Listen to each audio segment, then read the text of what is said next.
오늘 하나님께서 주시는 말씀은요. 누가복음 9장 57절부터 62절까지입니다. 저희가 짧은 본문이기 때문에요. 저희 다 함께 일어서서 함께 한 목소리로 함께 봉독했으면 합니다. 누가복음 9장 57절입니다. 길 가실 때에 어떤 사람이 여짜오되 어디로 가시든지 나는 따르이다.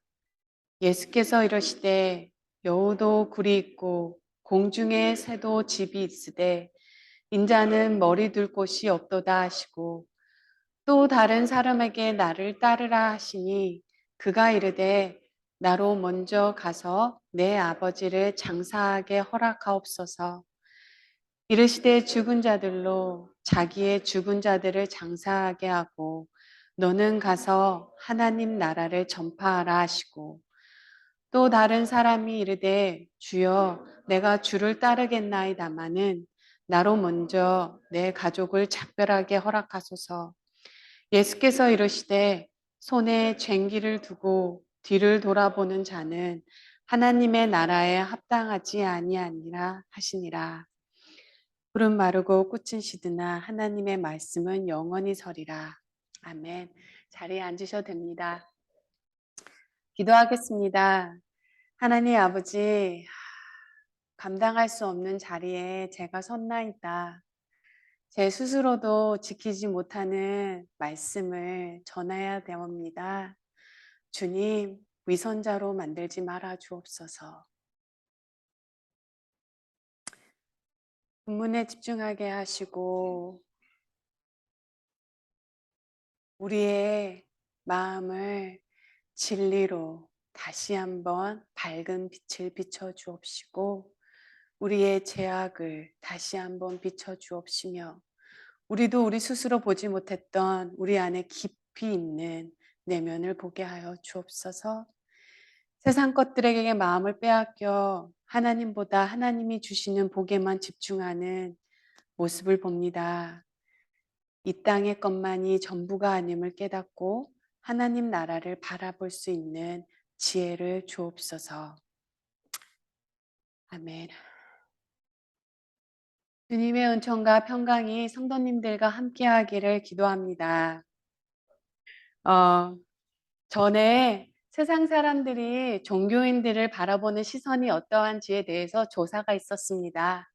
그때 카톨릭과 불교에 대해서는 그래도 좀 긍정적인로 보는 사람들이 꽤 많았습니다.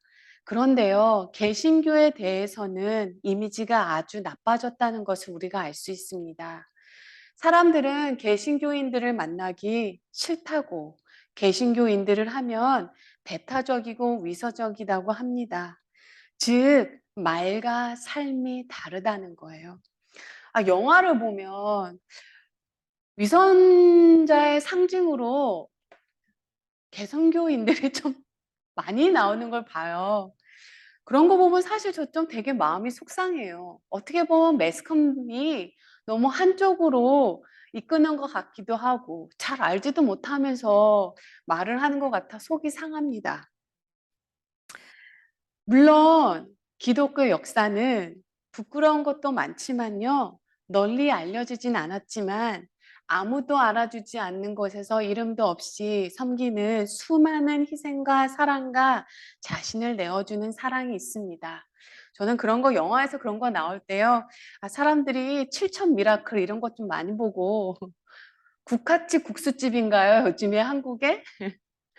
그런 것 좀 많이 봐서 얼마나 이름도 없이 정말로 그 땅에서 그냥 그렇게 헌신적으로 섬기는지를 보았으면 하는 마음이 듭니다. 한쪽으로 너무 억울해요. 그러나 사실 이거 누구의 잘못이라고 누군가를 가리킬 것도 없는 것 같아요. 또한 우리가 두리뭉실하게 이 모든 것이 우리의 잘못입니다 하고 그냥 넘어갈 일도 아니라는 거예요.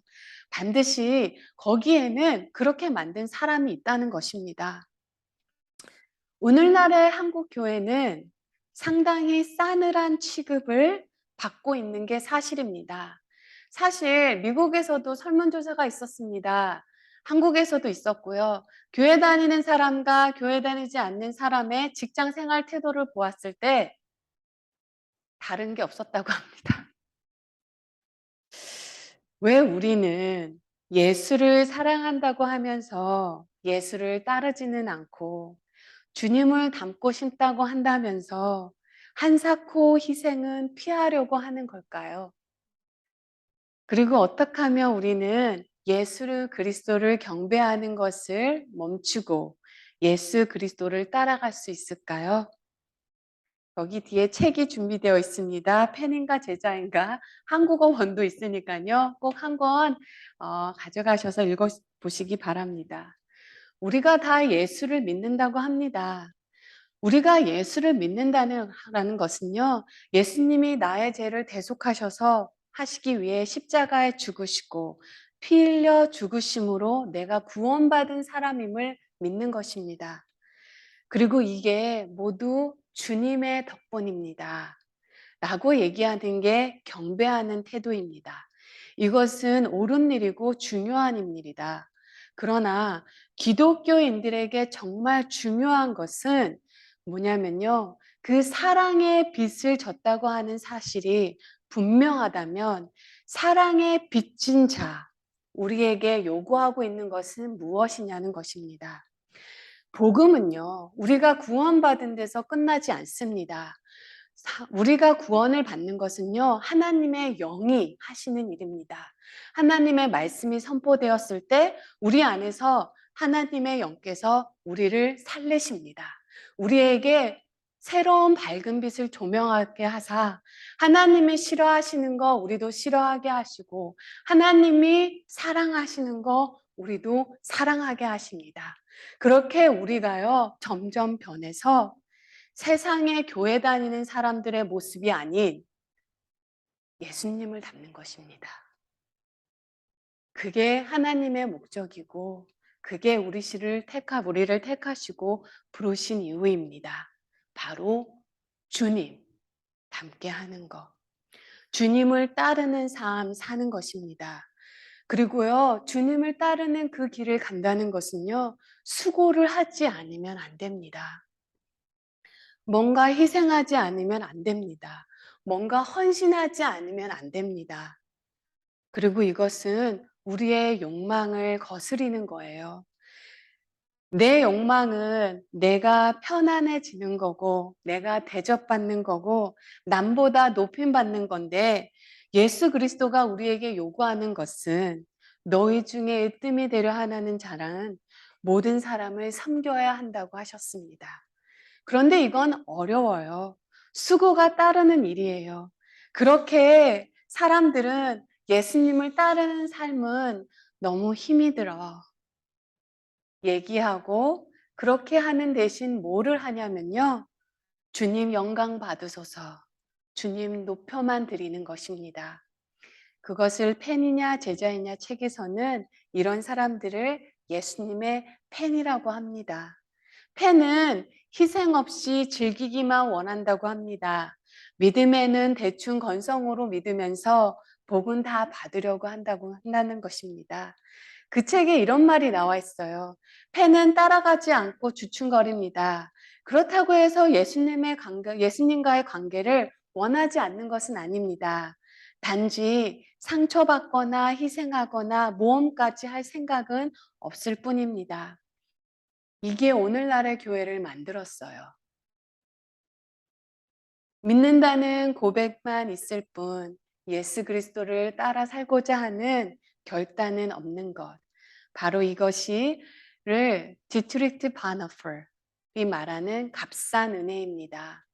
아마 우리 다 아실 거예요. 독일의 천재 신학자이자 순교자인 그는 우리에게 The Cost of a Discipleship, 번역본으로는 나를 따르라 라는 제목으로 우리에게 너무나 잘 알려진 분이신데요. 그 책에서 값싼 은혜란 이렇게 말합니다. 헐값에 팔리는 용서, 회개 없는 용서의 설교, 헐값에 팔리는 위로, 대가나 희생을 전혀 요구하지 않는 은혜를 의미한다고 합니다. 그런데요, 그가 너무나 중요한 말을 합니다. 그러나 은혜가 무엇보다 값비싼 것은 그것이 하나님께 소중하기 때문이고, 이를 위해 하나님이 자기 아들의 목숨을 대가로 지급하셨기 때문이라고 합니다. 우리에게는 거저 주는 은혜지만 하나님에게는 거저가 아니랍니다. 바로 하나밖에 없는 자신의 독생자의 생명을 내어주시는 대가를 치르셨다는 거예요. 은혜가 값비싼 까닭은 사람에게 예수 그리스도를 따르라는 멍에를 씌우기 때문이라고 합니다. 그러나 그것이 은혜인 것은 예수께서는 내 멍에는 편하고 내 짐은 가볍다라고 말씀하셨기 때문입니다. 은혜 받은 자, 즉 사랑에 빚진 자는 어떤 모습일까요? 오늘 본문에서 한 서기관 율법학자가 나와 선생님, 저는 선생님이 가시는 곳이라면 어디든지 따라가겠다고 말을 합니다. 정말로 엄청난 고백이에요. 그리고 그것은 정착 생활이 주는 안락함을 포기한 채 끊없이 유목적 삶을 향해 나아가는 것입니다. 그러한 그에게 예수님은 말씀하십니다. 여우도 굴이 있고 공중의 새도 집이 있으되 인자는 머리 들 곳 없도다. 아마도 이 율법학자는요, 직업이 주는 그 혜택으로 인하여 편안한 삶에 익숙해진 사람인 것 같습니다. 예수님은 물으시는 것입니다. 머리 들 곳조차 없는 외롭고 힘들고 고생스러운 삶을 받아들일 것인가? 그런데 오늘 본문에서 참 이상한 게요. 세 명의 사람이 나오는데 세 명 다 그들이 어떻게 대답을 했는지는 본문에서 누가가 말하지 않습니다. 분명히 누가는 알 텐데 왜 말하지 않았을까요? 어쩌면 우리로 하여금 그대라면 어떻게 할 것인가 라는 물음 앞에 세우기 위해서 아닐까요? 성도님들은 어떻게 하시겠습니까? 사실 예수님 따르는 거 힘든 것은요, 섬기기 힘든 것은요, 내가 지금 하고 있는 일을 누군가는 고마워해 줬으면 하는 마음이 우리 안에 있기 때문이에요. 저는요, 한 교회에서, 한 사역지에서 10년 이상을 섬긴 목회자는 그가 누구더라도 무조건 존경하기로 결단을 했어요. 왜냐하면요, 우리 마음 안에는 내가 지금 섬기는 이 일을, 내가 지금 하고 있는 이 일을 누군가는 더 고마워하는 곳에서 섬기고 싶은 마음이 우리 안에 있을 거기 때문이에요. 찬양팀을 하든, 우리 미디어를 하든, 내가 하는 이 일을 누군가는 좀 고마워해 줬으면 하면 그 마음에 힘이 더 나기 때문이죠. 그런데 우리는 그렇게 하지 못합니다. 우리는 분명히 고마워하죠. 그러나 저희가 한번 질문을 한번 해볼게요. 우리 부모님들 다 고마워하시죠? 그런데요, 사실 그 질문의 대답은 우리가 할 수 있는 게 아닙니다. 부모님들에게 물어봐야 돼요. 자녀분들이 고마워한다고 생각하신다고 생각하십니까? 대답은 아마 조금 다르게 나올 것 같아요. 우리가 바로 이 두 가지 마음의 갭 사이에 살고 있어요. 그래서 참 힘들고 외로운 게 각자의 인생의 길인 것 같습니다. 그러나 그 길이 은혜요, 복된 길인 것은 부르시는 이가 예수님이기 때문이에요. 또한 그 길이 사람에게 생명을 선사하기 때문입니다. 외롭고 힘들어도 하나님 이곳으로 한 영혼이 주님을 더 간다면, 한 영혼이 구원을 받는다면 주님 그것으로 괜찮겠습니다. 다시 그 길을 가라고 해도 주님, 가겠습니다. 생명의 길이기 때문이에요. 또 예수께서는 이번에는 다른 사람에게 예수님이 말씀하십니다. 나를 따라오라. 마태복음을 보면요, 이 사람이 제자 중에 한 사람이었다고 하거든요. 과연 누구였을까요? 그런데 그는요, 나로 먼저 가서 아버지를 장사한 후에 따르는 것을 허락해 달라고 합니다. 제자에게 예수는 죽은 자들로 자기 죽은 자를 장사하게 하고 너는 가서 하나님의 나라를 전파하라고 하십니다. 세 번째 사람도 마찬가지입니다. 예수님을 따르기는 하겠지만 지금 당장은 아니라고 말합니다. 나라 먼저 가족에게 작별 인사를 하고 싶다고 합니다.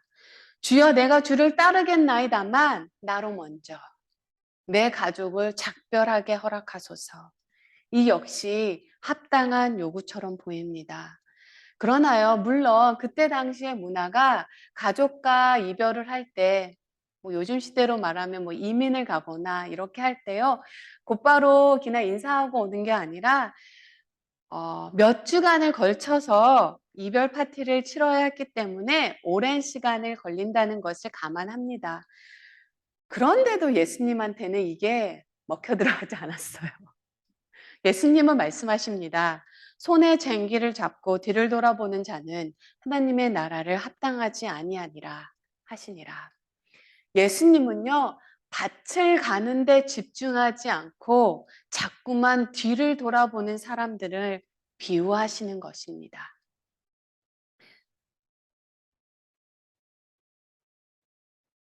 따라가기 싫다는 게 아니라 때가 좋지 않다고 지금 사람들은 말하는 것입니다.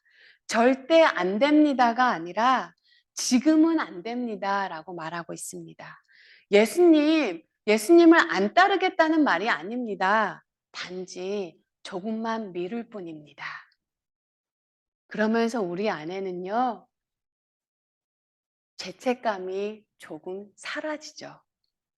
그렇다면 우리로 하여금 하나님의 일을 하는 것에 집중하게 하지 못하는 것이 무엇입니까? 저도 참 이 질문을 스스로에게 던져보면서 참 많이 부끄러웠어요. 제가 만일 이 교회 담임 목사가 아니고 제가 만일 이 교회를 세우지 않았다면 지금처럼 열심히 할까? 아니에요. 아마 그렇지 않을 거예요. 얼마나 먹고 사는 일에는 참 재빠른지 모르겠습니다. 사실 2000년 전이나 지금 오늘 교회 안에서나 믿음이 연약한 성도는 반드시 있기 마련입니다. 예를 들어 교회를 다니기는 시작했지만 아직 바람직하지 못한 육체의 습관들을 버리지 못하는 사람들이 있습니다. 술과 담배의 문제일 수도 있고요. 또 그리고 지나친 취미 생활, 이를테면 낚시나 골프나 등산이 될 수도 있겠죠. 물론 이런 것들이 나쁜 취미라는 말은 아닙니다. 다만 가족과 함께 지내는 시간보다 예배를 드리는 시간보다 이런 것들에 대한 우선순위가 앞서기 시작할 때 이것은 분명 삶의 문제로 다가오게 될 것입니다. 그러나 우리는 이런 성도들을 옆에서 보았을 때 그를 비난하거나 판단하는 것이 아니라 긍휼히 여기고 그를 위해 먼저 기도할 수 있어야 합니다. 우리 자신에게도요, 그와 같은 모습이 있을 수 있을지 모르기 때문입니다. 예수님을 따르지 않는 사람들이 가장 흔히 내놓는 변명은 먼저 뒤죽박죽이 된 삶을 정돈하고 싶다는 거 합니다. 그렇다면요, 한번 스스로에게 질문을 한번 해봐야 됩니다. 삶이 얼마나 깔끔하게 정리한 뒤에 예수님을 따를 수 있을까요? 우리가 되게 유명한 말이 있죠. 바로 프린세스 브라이드라는 영화에서 나온 말인데요. Life is pain, Highness. Anyone who says differently is selling something. 기억나시나요? 인생은 고통입니다, 공주님.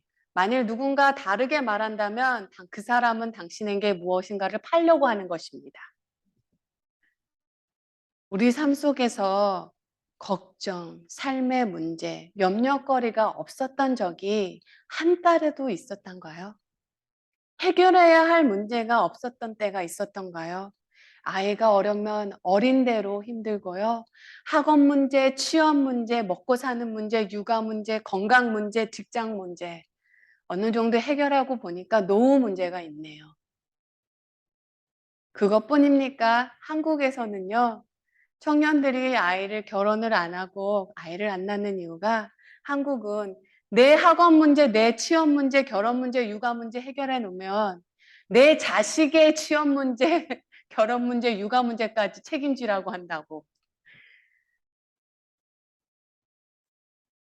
주님을 따르기에 좋은 때는 없습니다. 우리 삶 속에서요, 주님 따르게 하는 것을 망설이게 하지 하는 한 가지가 우리 삶 속에서는 항상 존재한다는 거예요.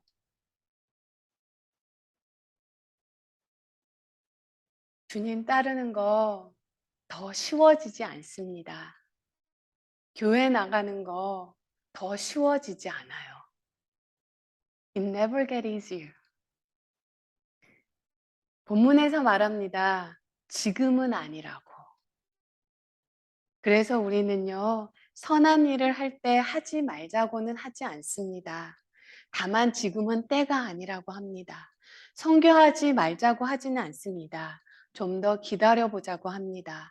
하지 말자는 이야기가 아니지 않느냐. 좀 더 기다려보자는 거죠. 그러나 우리가 잊지 말아야 되는 것은요. 뒤로 미룰수록 끝까지 예수님을 따르지 못할 가능성은 높아집니다. 한 달, 6개월, 1년, 그것이 2년이 되고요. 예수님을 뒤로 미루면 미룰수록 그분의 부르심에 점점 신경이 덜 쓰입니다. 사람이 그래요. 대부분의 경우 우리는요, 오늘 내리는 선택을 내일도 똑같이 내립니다. 따라서 지금 하지 않는 것을 내일 하리라는 보장이 없어요. 나의 미래를 바꾸는 가장 빠른 방법이 무엇인 줄 아십니까? 바로 오늘을 바꾸는 것입니다. 나의 오늘의 삶의 태도를 바꾸는 거예요. 그래서 히브리서 3장 15절에서 이렇게 말합니다. 오늘 너희가 그 음성을 듣거든 너희 마음을 완고하게 하지 말라.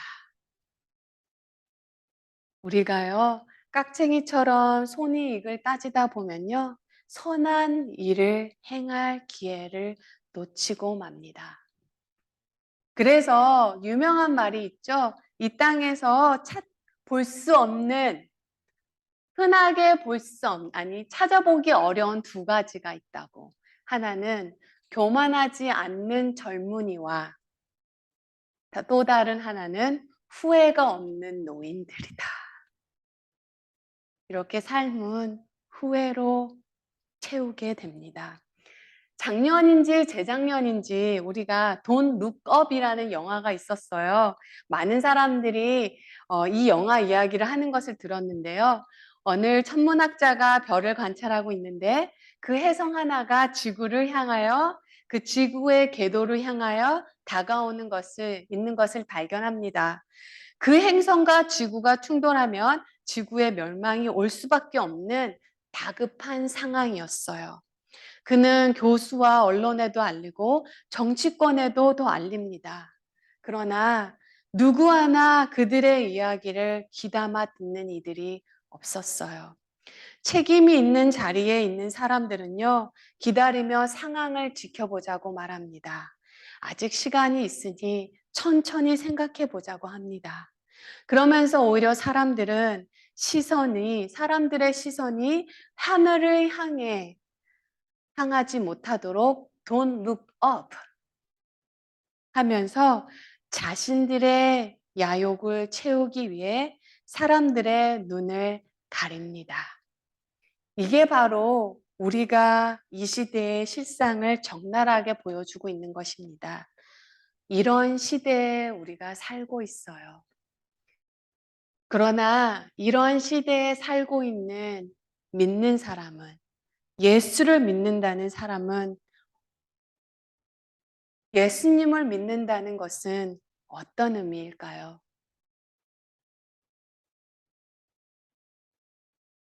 바로 don't look up이 아니라 look up을 해야 됩니다. 외의 것을 사모하고요. 우의 것을 바라보아야 합니다. 하나님을 바라보고 그분의 뜻을 바라보아야 합니다. 보이는 것을 바라보는 게 아니라 보이지 않는 것을 바라보는 것입니다. 고린도 후성 4장 18절 말씀처럼요. 보이는 것은 잠깐이에요. 보이지 않는 것은 영원하기 때문입니다.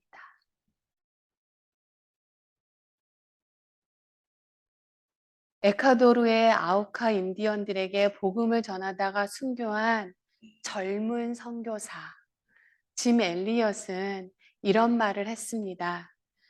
영원한 것을 위해서 영원하지 않는 것을 내주는 사람은 바보가 아니다.